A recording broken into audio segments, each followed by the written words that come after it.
Halo semuanya, saya Sita Anggraini dengan NIM 858498238 dari Program Studi Pendidikan Guru PAUD. Sebagai seorang pendidik jenjang PAUD, saya sering merenung apa sebenarnya yang kita lakukan saat mengajak anak-anak bermain dan bereksplorasi. Ternyata ada fondasi besar yang menopangnya, yaitu filsafat ilmu. Hari ini saya akan menjelaskan hubungan timbal balik antara filsafat ilmu dan pendidikan, serta bagaimana keduanya saling menguatkan dalam praktik kita sehari-hari. Pertama, filsafat ilmu berperan sebagai pengawas sekaligus penguat ilmu pendidikan. Dalam pendidikan, filsafat ilmu memastikan 3 hal. Yang pertama, eksistensi. Ia menegaskan bahwa pendidikan bukan sekedar pengasuhan, melainkan ilmu yang memiliki jati diri kuat. Yang kedua, keilmiahan. Ia memastikan metode yang kita gunakan, seperti stimulasi aspek perkembangan anak, memiliki landasan teoritis yang logis, bukan sekedar kebetulan. Yang ketiga adalah nilai. Filsafat ilmu menjaga agar pendidikan tidak kehilangan kompas etisnya, memastikan bahwa setiap proses pembelajaran bermuara pada pembentukan karakter manusia yang utuh. Jika sebelumnya filsafat ilmu memiliki peran sebagai pengawas dan penguat dalam ilmu pendidikan, selanjutnya pendidikan memperkuat filsafat ilmu, kebalikannya dari tadi.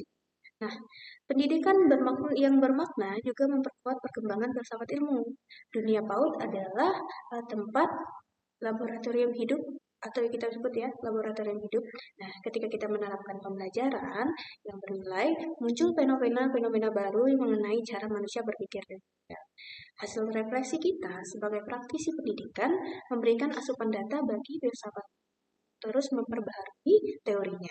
Tanpa praktik pendidikan yang berkualitas, filsafat ilmu hanya akan menjadi teori yang statis, tetap diam di tempatnya. Maka pendidikanlah yang membuatnya tetap relevan dan dinamis. Tadi kita membicarakan soal bagaimana filsafat ilmu sebagai pengawas dan penguat dalam ilmu pendidikan dan bagaimana pendidikan memperkuat filsafat ilmu. Sekarang kita akan membahas tentang filsafat ilmu sebagai pisau analisis. Pisau analisis, mengapa filsafat ilmu disebut sebagai pisau analisis? Karena kita membedah persoalan pendidikan melalui 3 pilar utama yang telah kita bahas sebelumnya, yaitu ontologi, epistemologi, dan aksiologi. Jika dipandang dari ontologi, kita bertanya, apakah hakikat anak usia dini? Apakah mereka kertas kosong atau benih yang sudah punya potensi unik? Kemudian jika dipandang dari epistemologi, kita akan bertanya, bagaimana cara anak belajar? Apakah melalui ceramah atau melalui pengalaman indrawi atau bermain? Itu. Dan yang ketiga adalah aksiologi. Kita akan bertanya, untuk apa ilmu ini diberikan? Apakah sekedar untuk bisa membaca menulis atau untuk membentuk kecintaan pada belajar seumur hidup? Jika kita melihat contoh konkretnya sendiri dalam proses pembelajaran dalam pendidikan, kita ambillah contohnya di PAUD. Contoh konkretnya dalam praktik PAUD adalah saat kita menggunakan metode eksperimen sains sederhana.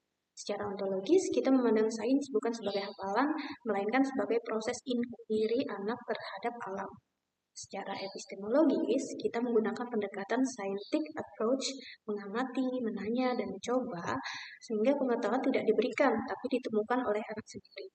Dan terakhir, secara aksiologi, tujuannya bukan agar anak jadi ilmuwan seketika, tapi untuk menanamkan nilai kejujuran dalam mengamati dan rasa syukur atas ciptaan Tuhan. Di sini, filsafat ilmu benar-benar bekerja di balik kurikulum kita.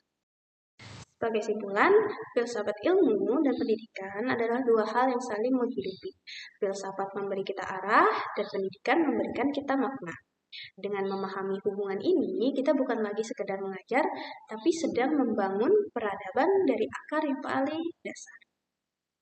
Sekian dari saya, Sinta Anggraini, dan terima kasih telah menyimak dalam pendidikan.